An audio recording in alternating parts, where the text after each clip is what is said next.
जला सकता महाराज। दुष्ट कंस ने इतना आतंक कर दिया महाराज। दुष्ट इतना कंस का इतना अत्याचार मथुरा में बढ़ गया, हर किसी को दुष्ट कंस सता रहा है। सभी यही प्रार्थना कर रहे हैं, गोविंद आप ही अवतार धारण करो और इस दुष्ट कंस का कल्याण करो। एक दिन अकेला बैठा था कंस, मन में विचार आया कि लोग हमसे डरते जरूर हैं, लेकिन लोग मन में गालियां देते होंगे कि कंस कितना दुष्ट है। क्यों ना अपनी प्रजा के सामने ऐसा व्यवहार बनाया जाए कि लोग हमें अच्छा राजा समझने लगे। क्या किया जाए इसके लिए?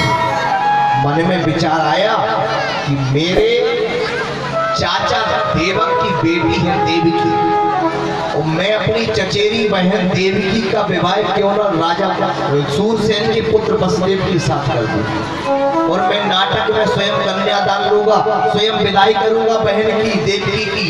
तो लोग कहेंगे देखो राजा कंस कितना सरल है, अपनी बहन की का कन्यादान स्वयं लिया है और स्वयं रथ को हाँक रहा है। मन में विचार किया और वसुदेव जी को खबर भेज दी। महाराज वसुदेव जी को खबर भेज दी कि परसों के दिन बारात को लेकर आ जाओ मथुरा। सूरसेन जी महाराज अपने निजी संबंधी पड़ोसियों के साथ, साथियों के साथ वसुदेव को लेकर मथुरा के राजा कंस के यहाँ। मथुरा के राजा कंस ने बड़ी सुंदर व्यवस्थाएं की, सारी प्रजा व्यवस्था में लगी है। वसुदेव जी महाराज के साथ देवकी मैया का विवाह कर दिया और कन्यादान दुष्ट कंस ने स्वयं लिया। जैसे महाराज दुष्ट कंस ने कन्यादान लिया, खूब रोया, खूब नाटक दिखाया कि मैं अपनी चचेरी बहन देवकी को कितना प्यार करता हूँ, देखो मैं स्वयं कन्यादान ले रहा हूँ, जिसमें लोग प्रजा समझे कि राजा कंस बड़ा सीधा, बड़ा सरल राजा। महाराज विवाह 7 फेरे होने के बाद जैसे विदाई का समय आया, देवकी मैया की विदाई की डोली महाराज वसुदेव जी के घर जानी है, तो महाराज इसने रथ विदाई में रथ की व्यवस्था। कंस ने जो स्वयं रथ पर बैठता था उस रथ को मंगाया, खड़ा कर दिया।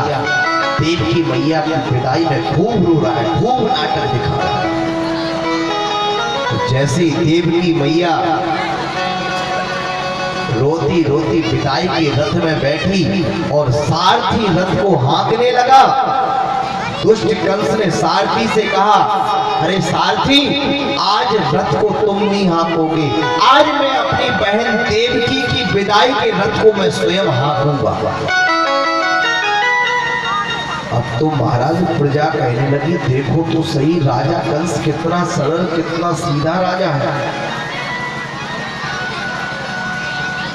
देखो तो सही राजा कंस को, राजा होकर देवकी के रथ को, विदाई के रथ को स्वयं हाँक रहा है। महाराज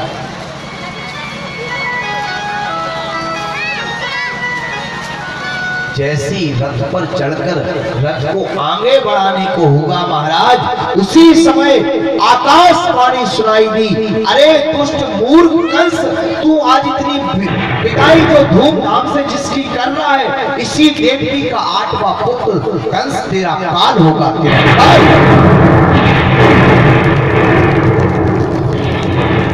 जैसे ही महाराज आकाशवाणी ने कहा कि दुष्ट कंस, इसी देवकी का 8वां पुत्र तेरा काल होगा, तुरंत महाराज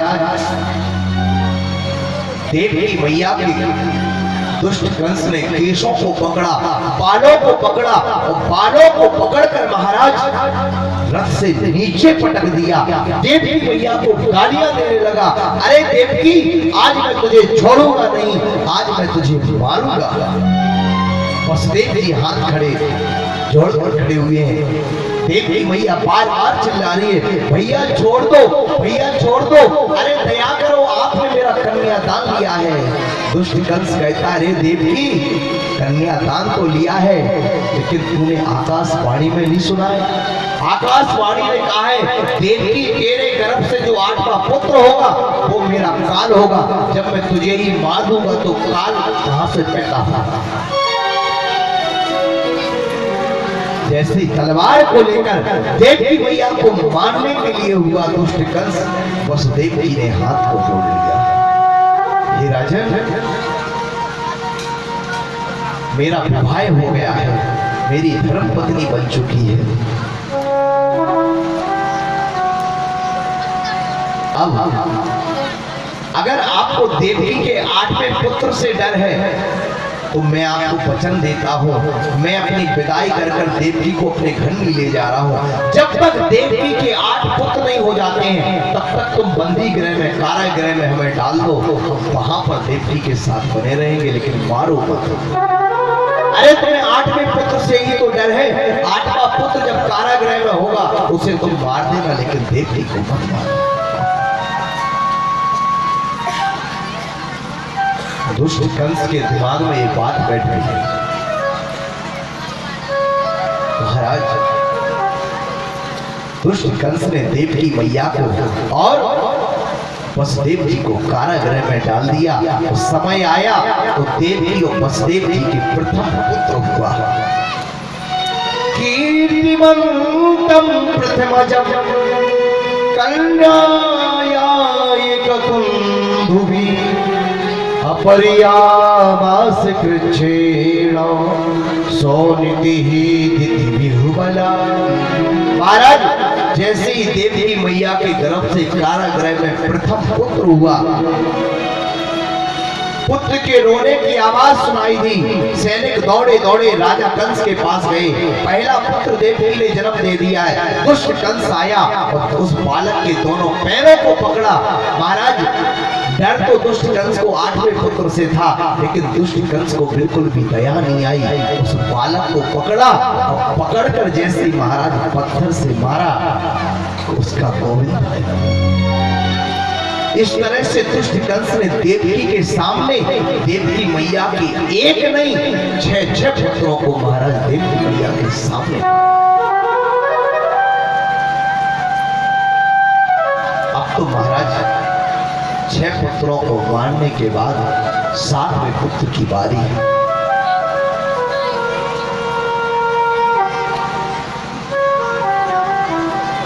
जैसे ही महाराज 7वें गर्भ में स्वयं शेषनाग जी आ रहे हैं।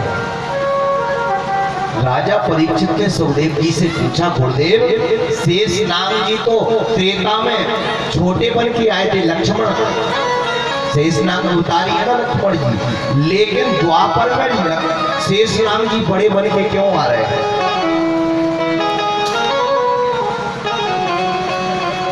महाराज त्रेता युग में लक्ष्मण शेष अवतार थे और द्वापर में महाराज शेषनाग जी पहले अवतार ले रहे थे। जैसे ही देवकी मैया के गर्भ में स्वयं शेषनाग जी पधारे, माया के द्वारा भगवान ने 7वां गर्भ गोकुल में रोहिणी मैया के गर्भ में पहुंचा दिया। दुष्ट कंस को मालूम चला कि देवकी का 7वां गर्भ नष्ट हो गया। अब तो महाराज 8वें गर्भ में कंस का काल आ रहा है। नारद जी से पूछा, गुरुदेव मुझे आप यह बताइए कि मुझे मारने वाला वो काल कैसा होगा, पुत्र कैसा होगा देवकी का? नारद जी ने कहा, सुनो कंस, वो काला काला होगा, मुरली वाला होगा और वही तुझे मारेगा।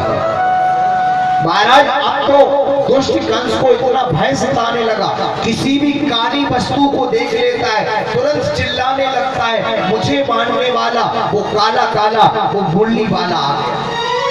अगर घर पर भोजन करता है, दाल में अगर काला जीरा दिखाई देता है तुरंत चिल्लाने लगता है, मुझे मारने वाला वो काला काला मुरली वाला आ गया। इतना भय दुष्ट कंस को सताया। और जैसे ही महाराज आज दुष्ट कंस ने 50,000 सैनिकों को बढ़ा दिया, 50,000 सैनिक कारागृह के आसपास लगा दिया। जैसे ही देवकी का 8वां पुत्र होगा तुरंत सूचना करना, देवकी के 8वें पुत्र को मारना जरूरी है। महाराज एक दिन देवकी मैया को मारने के लिए गया, लेकिन जैसे ही भीतर पहुंचा उसका विचार बदल गया। क्यों? देवकी भी को मारने की कोई बात नहीं है, लेकिन देवकी के गर्भ में मारना बालक को ठीक नहीं है। फिर से भूल गया।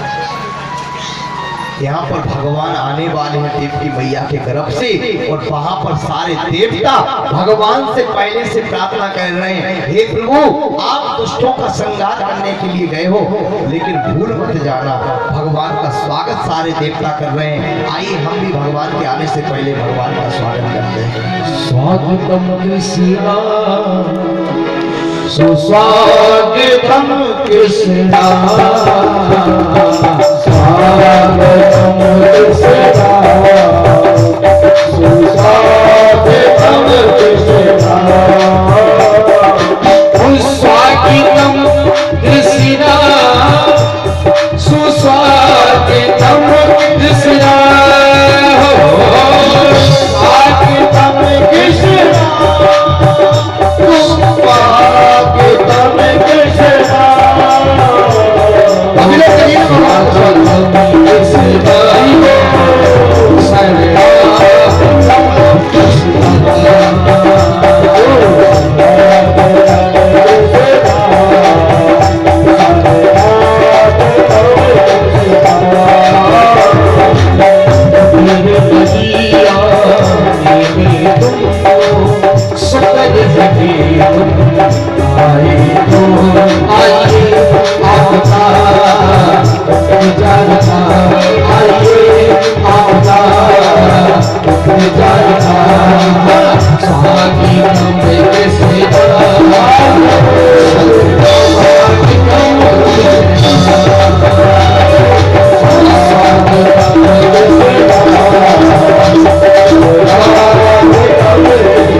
भगवान की है।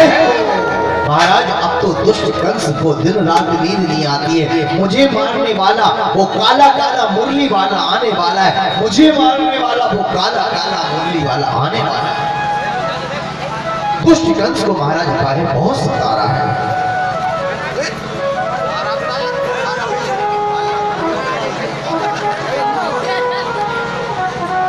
राधे राधे बोलना पड़ेगा और जोर से। महाराज नहीं रहने दो ऐसे, एक लोग खड़े हो जाओ, 4 लोग मंत्री जी क्या खड़े होगा, एक जन व्यवस्था।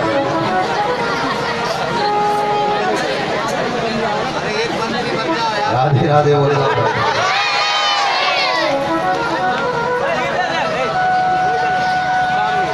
महाराज दुष्ट कंस इंतजार कर रहा है, मुझे मारने वाला जैसे ही पैदा होगा उसे तुरंत मार देंगे। उतने में ही महाराज समय बढ़ता गया। भादों का महीना आया, कृष्ण पक्ष आया, बुधवार दिन आया, रोहिणी नक्षत्र आया, भव योग आया, वृष्टि नामकरण आया। रात्रि के 12 बजे देवकी मैया के गर्भ से चतुर्भुजी रूप में देवकी मैया के लाला प्रकट है गयो है। भगवान के शिलाल की है। महाराज जैसे ही देवकी मैया ने देखा चतुर्भुजी रूप में हमारे पुत्र सुनकर देवकी मैया बोली लाला मैंने तो पिता